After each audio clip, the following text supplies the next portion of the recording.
Malaysia Batumalai Murugan கோயிலிருந்து வந்த காட்சிகளை பார்த்து கொண்டிருக்கிறோம். அங்கு தைப்பூச திருநாளில் மக்கள் எப்படியெல்லாம் முருகப்பெருமானை வழிபடுகிறார்கள், தகவல்களை தர காத்திருக்கிறார் எமது செய்தியாளர் கபில் கணேசன். இனி உங்களிடம். அரோகரா, நன்றி கந்தா. பத்துமலை ஸ்ரீ சுப்பிரமணியர் ஆலயத்திலிருந்து உங்களுக்காகவே நேரடி வர்ணனையை வழங்கிக் கொண்டிருக்கின்றேன். நான் கபில் கணேசன்.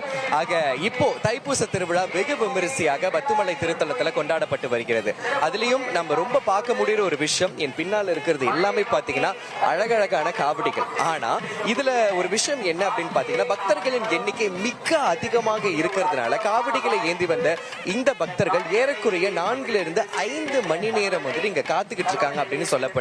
அந்த வகையில பால்குடம் ஏந்தி வந்திருக்கிற ஒரு பக்தர் நம்ம கூட இருக்காங்க. அவங்களுடைய குடும்பத்துல அவங்க அண்ணனும் முதல்ல காவடி ஏந்தி வந்திருக்காங்க. ஸ்ரீ ரத்னகுமாரி, வணக்கம். எப்படி இருக்கீங்க? வணக்கம், நல்லா இருக்கேன். நீங்க எப்படி இருக்கீங்க? ரொம்ப சிறப்பா இருக்கு. எங்க இருந்து வந்திருக்கீங்க?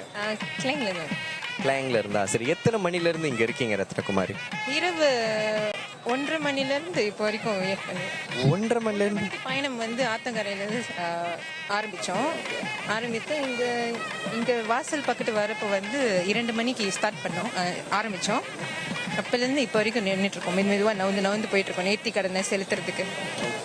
உங்க முகத்துல ஒரு களைப்பு தெரியுது, பட் இருந்தாலும் கண்டிப்பா போயிடணும் அப்படின்ற ஒரு வெறி இருக்கு இல்லையா?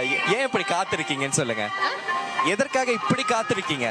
இன்னைக்கு முருகனுக்கு உகந்த நாள் இல்லையா? ஆமா, வேண்டுதல். குடும்பத்துல அம்மா வேண்டியிருக்காங்க, அதை செலுத்துறதுக்காக நாங்க பயணத்தை தொடர்ந்து மொத்தம் 5 காவடி, அப்புறம் 10க்கு மேல பால் குடம் ஏந்தி வந்துகிட்டு இருக்காங்க.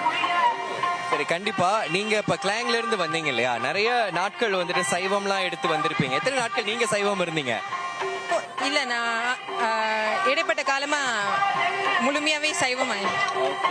சரி, கண்டிப்பாக நீங்க எதிர்பார்க்கிற உங்களுடைய வேண்டுதலும் நிறைய விஷயங்களும் கண்டிப்பாக நிறைவேற எங்களுடைய அன்பார்ந்த வாழ்த்துக்கள். ரொம்ப நன்றி. உடனுக்குடன் செய்திகளை தெரிந்து கொள்ள சன் நியூஸ் பெல் ஐகானை கிளிக் பண்ணுங்க.